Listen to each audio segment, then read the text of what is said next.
도와주면 고마울 일이지만 안 도와줬다고 비난받을 일은 아닙니다. 나라마다 처한 상황이 다릅니다. 우리가 할 수 있는 것은 중립적인 자세입니다. 어느 쪽을 선택하면 우린 잃는 것이 많은 지정학적 위치입니다. 안녕하세요. 현재 우크라이나에서 한국은 러시아와 동일한 나라라는 발언이 나와 논란이 되고 있습니다. 또한 이는 다름 아닌 우크라이나 대사로부터 나와 이런 발언의 배경이 궁금한 상황인데요. 그런데 막상 우크라이나가 이런 발언을 한 이유가 전혀 상상 밖으로 한국에 그야말로 딱 걸린 것입니다. 또한 이러한 우크라 대사의 발언 이후 한국에서 여론은 급격히 바뀌고 있는 상황이라고 하는데요. 현재 우크라이나에서 왜 한국을 러시아와 비슷한 차원으로 보는지와 한국 반응을 살펴보겠습니다. 우선 우크라이나는 전쟁 이후 서방이나 주변 국가에 즉각 도움을 요청하는 모습을 보였습니다. 당연히 국가의 전쟁이 발발했으며 그 상대는 러시아이기 때문에 감당이 안 되는 이유였으며 또한 우크라이나가 결사항전의 각오로 절대 러시아에게는 질 수 없다고 나온 이유였던 것이죠. 자신의 국가를 살리기 위해서 도망치지도 않고 키이우에 남아있던 젤렌스키 대통령은 많은 나라로부터 지지를 얻었고 각 국회에서 연설도 하는 등의 바쁜 행보를 보이기도 했습니다. 그 가운데 우크라이나는 한국에도 도움을 적극 요청하면서 주목을 크게 받은 바 있습니다. 앞서 젤렌스키 대통령은 국회 연설에서 한국에 대해 구체적으로 무기 지원을 요청하기도 했습니다. 중국에서 담요를 보낸다고 하자 우크라이나 부총리는 화를 내면서 강력하게 반발한 장면이 있었는데 물론 이는 중국이 과거 우크라이나에게 군사적 지원을 받았음에도 불구하고 인도적인 지원을 고집하는 중국에 대해 배신감을 느낀 우크라가 인도적 지원보다는 현재 무기가 필요하다는 반응을 한 것으로 보입니다. 하지만 중국은 러시아로부터 받은 각종 군사기술과 물자들은 훨씬 많았지만 러시아에도 지원을 안 했습니다. 중국은 군사 지원을 할 충분한 물자와 병력 등이 있었음에도 자기 몸을 살인 것으로 판단됩니다. 급기야 중국이 세계 최대 드론 업체인지에서 러시아와 우크라이나 판매를 중단했습니다. 그들은 자사 제품이 전쟁에 이용되면 안 된다면서 절대 군사 지원 쪽에 관여되지 않겠다고 선언했습니다.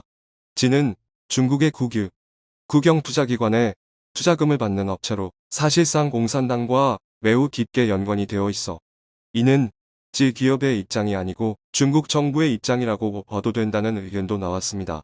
게다가 중국은 이번 전쟁에서 러시아가 한없이 약해지기를 바란다는 의견을 내부적으로 공유했는데 중국 전략연구소 등은 내부회의에서 러시아 전쟁을 그저 강 건너 불구경하는 것도 나쁘지 않다라며 러시아 전쟁 이후 러시아가 약해지면 중국에 기대게 되며 이는 곧 중국의 힘이 부강해짐을 뜻한다고 해석했습니다. 실제 미국 등에서 러시아산 석유 수입을 제한하면서 러시아의 석유 가격이 30% 정도 저렴하게 팔리게 됐고 중국은 이 석유를 평소보다 15% 이상 많이 구매하며 박앤세일을 누구보다도 즐기고 있습니다. 또한 러시아 제재를 반대하지 많은 인도의 경우 평소보다 8배나 많은 러시아산 석유를 구매했으며 다소 황당한 것은 유럽의 경우 말로는 러시아산을 거부한다고 했지만 오히려 수입이 늘기도 했습니다. 선적한 석유 중에 러시아산을 49% 이하로만 섞어 놓으면 아무런 문제가 없어 이를 악용한 것입니다. 독일의 경우 3월보다 4월 러시아산 가스 수입량이 소폭 늘어나기도 하는 국면을 보였다는 것입니다. 즉 중국은 물론이고 심지어 유럽까지 러시아를 이용하거나 끊지 못하고 있는 실정인 것입니다. 다들 자국의 이익을 해치는 것은 지극히거리며 여전히 러시아에 불쏘시개를 넣어주는 것입니다. 그럼에도 불구하고 그 많은 국가들 중에 한국이 러시아랑 비슷하다는 것은 망언이 아닐 수 없는데 왜 이런 발언이 나왔냐에 대한 그 배경은 더욱 한국을 경악하게 하고 있는 상황이 나온다는데요.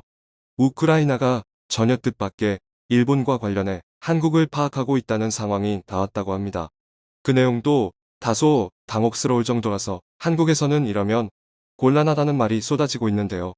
우선 대사가 그 말을 한 것은 해당 국가에서 한국에 대한 인식이 그 정도뿐이라는 것을 의미하기 때문인데 오히려 한국은 여러 가지 불편한 것을 감수하고 우크라이나에 대한 지원을 해왔습니다. 전쟁 초반의 언론들은 일제히 우크라이나 지명을 러시아식이 아닌 우크라이나식으로 바꿨는데 이러한 모습이 별거 아니라고 할 수 있지만 한국은 러시아와 훨씬 더 깊은 교류 관계를 갖고 있었지만 그럼에도 불구하고 우크라이나에 대한 다양한 요구를 수용한 것은 이번 일은 명백히 러시아 잘못이기 때문입니다. 그래서 한국은 러시아 제재에 동참한 국가가 됐으며 이는 미국 중심의 동맹의 뜻에 따른 것입니다. 또한 우크라이나를 지원한 한국이 적지 않은 대가를 치르며 러시아를 지원하는지 모르는 모양인데 한국은 이런 순간에 러시아를 제재하면 북한 도발을 불러일으킨다는 좋은 핑계를 대며 빠질 수 있었습니다. 게다가 이는 핑계도 아니고 실제 존재하는 위협으로 북한은 지금도 ICBM을 미국을 노리고 발사하니 미국 입장에서는 이번 일로 인해서 러시아가 북한을 지원하는 계기로 삼아서도 안 되는 일일 것입니다. 물론 당장 미국은 러시아를 모든 자원의 수단을 동원해 막자는 게 그 주된 흐름이었으며 이제 한국도 세계 10위의 경제대국이며 유엔에서 공식 선진국 B그룹의 편성한 국가이기 때문에 북한 위협을 떠나 전쟁법 진화 인권 등 여러 차원에서 러시아 제재를 하게 된 시점에 이른 것입니다. 하지만 한국은 그로 인해 러시아와의 30년 수교 가운데 맺은 다양한 관계가 어색해졌으며 극동지방 개발을 앞두고 러시아가 한국에 적극 러브콜을 한 상황이 대폭 미뤄진 모습입니다. 또한 러시아의 AMR 프로젝트 등 북극지방 자원개발 프로젝트에 투입되는 한국 조선사와 중공업 기업 등의 기회가 대폭 줄어들며 이것이 자칫 중국 회사로 넘어가게 되는 상황도 펼쳐지고 있는 것입니다. 이것도 한국에서 매우 억울한 것이 실제 러시아는 한국을 중국보다 더 신뢰하는 면도 많았는데 본래 러시아와 중국은 과거에는 국경을 놓고 닫았고 러시아가 중국의 연해주를 차지했다고 생각하기 때문에 지금도 중국은 러시아를 싫어하고 러시아도 중국에 대해 좋지 않게 생각하는 앙숙인 면이 있습니다.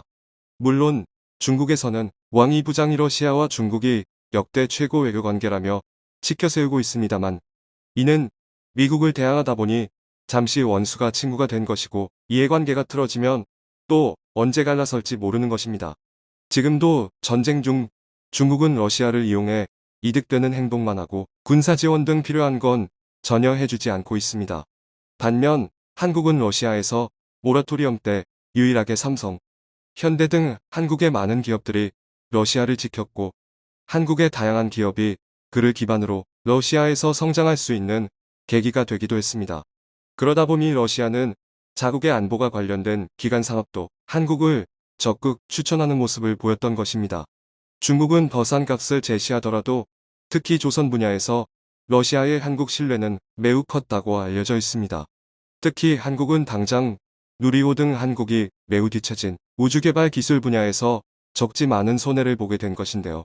앞으로 로켓 발사 분야에서 더욱더 진일보한 기술은 러시아와의 협력이 필요하다고 알려진 분야인데 러시아는 최근 우주 정거장을 서방에 제공하지 않겠다고 발표하는 등 앞선 우주기술 제공을 꺼리는 모습입니다.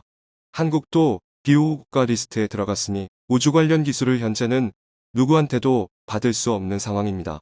미국은 절대 원천 기술을 주지 않고 모듈만 팔고 일부는 국가안보 이유로 판매조차 안 하기 때문에 한국은 매우 아쉬운 분야를 포기하면서까지 우크라이나를 지원한 것이라 할 수 있습니다. 따라서 한국 입장에서도 앞으로 전쟁 이후 러시아는 좀 회복에 걸리는 시간이 상당 기간 소요가 될 것이지만 우크라이나와는 더욱 협력을 가속화하고 특히 국가보건사업 등의 요구가 매우 커지기 때문에 양 국가 간의 관계를 발전시키기를 기대하면서 좀 더 대의적인 차원에서 우크라를 대했던 것입니다. 그런데 주일 우크라 대사인 세르기 코르슨스키는 일본의 협한 게시물을 트윗한 것인데요. 그는 트윗 계정을 통해서 반박해야지 가만히 있으면 기정사실화된다 하면서 지금까지 한국으로부터 피해를 입은 일본 입장에선 러시아는 한국과 비슷하니 곧바로 반박해야 한다라며 현재 전쟁 법제국가인 러시아와 한국을 동일 취급하는 발언을 서슴지 많은 것입니다. 게다가 한국은 오히려 일본의 식민지배를 당한 국가이기에 이는 매우 부적절한 발언인데 이 대사는 심지어 지금까지 계속해서 혐한 발언을 트윗에 계속 공유한 것으로도 보이는데요. 물론 이에 대해서 의견은 갈라지는데 이 사람이 주일 대사이다 보니 그렇다는 의견을 제기합니다. 코르슨스키 대사는 최근 우크라이나 정부가 전범이라며 공유한 사진에서 히로히토 일왕을 빼라며 공개적으로 수정을 요구했고, 이에 우크라 정부는 해당 사진을 곧바로 삭제하는 모습을 보였습니다.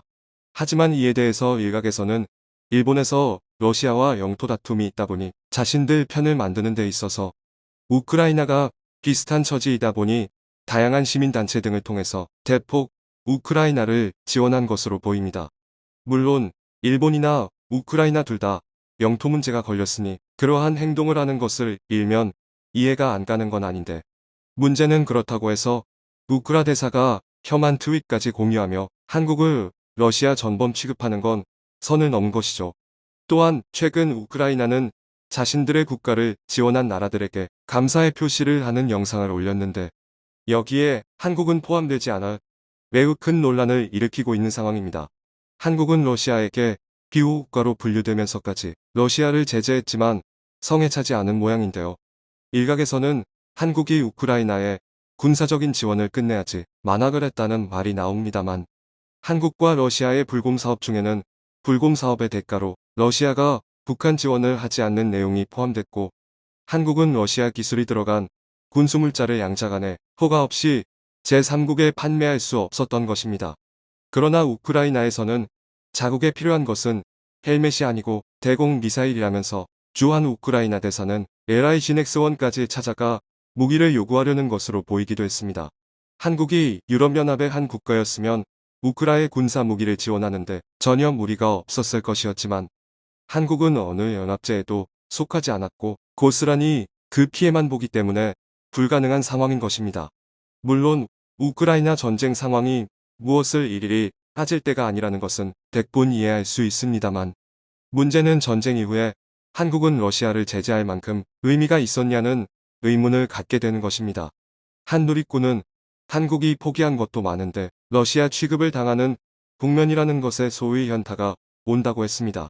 이러한 우크라 정부의 외교 방향은 한국에 있어 적지 많은 당혹감을 안겨주고 있는 모습이며, 따라서 이러한 우크라이나의 자세는 더욱더 지원을 꺼리게 되는 빌미로 작용할 가능성이 매우 큽니다. 실제 주한 우크라 대사 등의 기밀 무기 리스트 요구 등에서 한 차례 당국은 당혹감을 느낀 바 있으며, 앞으로도 외교 분야에서 한국에게 그리 호의적인 국가가 아니기 때문에 배제될 것으로 관측됩니다. 결국 한국의 다양한 미래산업과 우크라 보건사업 등 각종 협력에서도 물음표를 갖게 한다는 의견이 나옵니다. 청중의 일부 의견. 지원 국가 리스트에 한국이 빠진 것은 우리 입장에선 서운할 수 있으나 그동안 러시아와 러시아 국민들이 한국에 얼마나 우호적이었나를 생각하면 오히려 잘된 일입니다. 이번 전쟁은 분명히 러시아의 잘못이지만 그것은 푸틴 정부의 결정이었고, 우리는 푸틴 이후에 러시아와의 관계를 고려해야겠지요. 우크라가 우리에게 하는 행동을 보니 왜 러시아에게 침략을 받았는지 이해가 됩니다. 국민은 둘째치고 정신 똑바로 차릴 정치 지도자들에 편협하고 왜곡된 역사관과 자국 중심의 이기주의의 혀를 차게 만듭니다. 주일 우크라 대사의 의견이 우크라이나 전체를 대변하는 의견이라면 한국도 우크라이나를 손절하는 게 맞겠네요. 우크라로 인해 한국 사람들이 물가 상승 등으로 큰 고통을 받고 있지만 목숨이 오락가락하는 우크라 국민들이 더 불쌍한 상황이라서 우크라를 비난하지 않는데, 이런 식이면 곤란하죠. 솔직히 국방우주과학 기술에 많은 도움을 준 나라는 미국도 아닌 러시아입니다. 더 이상 러시아와의 관계 악화되지 않길 바라며 솔직한 심정으로는 러시아가 빨리 전쟁 승리하고 종결됐으면 해요. 시청해주셔서 감사합니다.